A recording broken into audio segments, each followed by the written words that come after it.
അസ്സലാമു അലൈക്കും വറഹ്മത്തുള്ളാഹി വബറകാതുഹു. യഥാർത്ഥ വിശ്വാസിയുടെ രോഗശാന്തി ഇസ്ലാമിക വീക്ഷണത്തിൽ എന്ന വിഷയത്തെക്കുറിച്ചാണ് ഇന്ന് നാം ചർച്ച ചെയ്യുന്നത് ഇൻഷാ അല്ലാഹ്.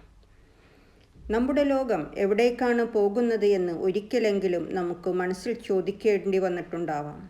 ഒരു വശത്ത് ലഹരിയും അക്രമവും അന്ധകാരവും തീർക്കുന്ന ജീവിതങ്ങളാണ് നാം കാണുന്നതെങ്കിൽ മറുവശത്ത് തെറ്റായ വിശ്വാസങ്ങൾക്കും തെറ്റിദ്ധരിപ്പിച്ച ആചാരങ്ങൾക്കുമിടയിൽ ജീവിതം നഷ്ടപ്പെടുന്നവരെയും കാണുന്നു. യഥാർത്ഥ ചികിത്സ ലഭ്യമായിരിക്കെ അവയെ ഉപേക്ഷിച്ച് അർത്ഥമില്ലാത്ത ആചാരങ്ങളിലേക്കും ആശ്രമങ്ങളിലേക്കും തിരിയുന്നവരെക്കുറിച്ച് കേൾക്കുമ്പോൾ മനസ്സാക്ഷി ശുഭിതമാകുന്നു. അവരെ അല്ലാഹു പരാജയപ്പെടുത്തിയത് കൊണ്ടല്ല, മറിച്ച് അവരുടെ വിശ്വാസം യഥാർത്ഥത്തിൽ എന്താണ് ആവശ്യപ്പെടുന്നത് എന്നതിനെക്കുറിച്ച് അവർ തെറ്റിദ്ധരിച്ചതിനാലാണ്.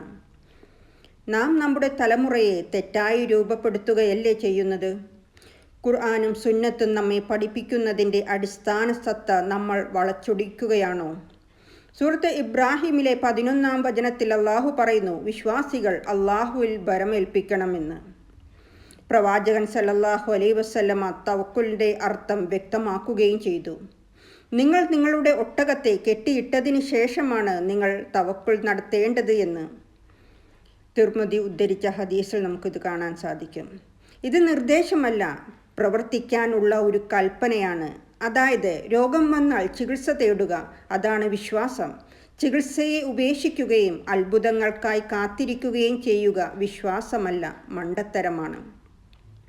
പ്രവാചകൻ സല്ലല്ലാഹു അലൈഹി വസല്ലമ പറഞ്ഞു, അള്ളാഹുവിൻ്റെ ദാസന്മാരെ, ചികിത്സ തേടുക. അള്ളാഹു ഏതു രോഗത്തെയും അതിന് ഒരു പ്രതിവിധി നിശ്ചയിക്കാതെ സൃഷ്ടിച്ചിട്ടില്ല എന്ന് ബുഹാരി മുസ്ലിം ഉദ്ധരിച്ച ഹദീസിൽ കാണാൻ സാധിക്കുമെന്ന്. അതെ, ഷിഫ അള്ളാഹുവിൽ നിന്നും മാത്രമാണ്. വിശുദ്ധ ഖുർആനിലെ 26-ാമത്തെ അധ്യായത്തിൽ 80-ാം വചനത്തിൽ പറയുന്നു, എനിക്ക് അസുഖം വരുമ്പോൾ എന്നെ സുഖപ്പെടുത്തുന്നത് അവനാണ് എന്ന്. എങ്കിലും ആ രക്ഷ ആഗ്രഹിച്ചുകൊണ്ടുള്ള മുറുകെ പിടിക്കുന്ന കയറാണ് മരുന്ന്. തെറ്റായ വഴികളിലേക്കും ദൈവത്തിനു പകരം മറ്റെന്തെങ്കിലും സഹായം പ്രതീക്ഷിക്കുന്ന മനസ്ഥിതികളിലേക്കുമാണ് ചിലർ പോകുന്നത്. അത് അപകടകരമായ ഒരു വഴിയാണ്. പ്രവാചകൻ സല്ലല്ലാഹു അലൈഹി വസല്ലമ ഏലസ് ധരിക്കലും മുറൂക്ക് ധരിക്കലും കർശനമായി നിരോധിച്ചിട്ടുണ്ട്. സയ്യിദ് ഇബ്നു അബി വഖാസ് റളിയല്ലാഹു അൻഹു വിടവാങ്ങൽ പ്രസംഗത്തിനിടയിൽ ഗുരുതരമായ രോഗത്തിൽ വീണിരുന്നു. അദ്ദേഹം ആചാരങ്ങൾക്കോ അന്ധവിശ്വാസങ്ങൾക്കോ തിരിഞ്ഞില്ല. അദ്ദേഹം പ്രവാചകൻ സല്ലല്ലാഹു അലൈഹി വസല്ലമയോട് ചോദിച്ചു, ഞാൻ അതിജീവിക്കില്ലെന്ന് കരുതി തൻ്റെ മുഴുവൻ സമ്പത്തും ദാനം ചെയ്യട്ടെ എന്ന്. എന്നാൽ പ്രവാചകൻ സല്ലല്ലാഹു അലൈഹി വസല്ലമ അദ്ദേഹത്തെ ആശ്വസിപ്പിച്ചു. ആരോഗ്യത്തിലും ദാനധർമ്മത്തിലും മിതത്വം പാലിക്കുന്നതിനെക്കുറിച്ച് അദ്ദേഹത്തിന് മാർഗനിർദ്ദേശം നൽകി. ശേഷം രോഗശാന്തിക്കായി പ്രാർത്ഥിക്കുകയും ചെയ്തു. ഒടുവിൽ ആരോഗ്യത്തിലേക്ക് തിരിച്ചു വന്നു. അദ്ദേഹം പിന്നീട് മുസ്ലിങ്ങളെ അനേകം വിജയങ്ങളിലേക്ക് നയിക്കുകയും ചെയ്തു. സൂറത്ത് തൗബയിലെ 51-ാം വചനത്തിൽ പറയുന്നു, അള്ളാഹു നമുക്ക് എഴുതി വെച്ചതല്ലാതെ മറ്റൊന്നും നമുക്ക് സംഭവിക്കില്ല.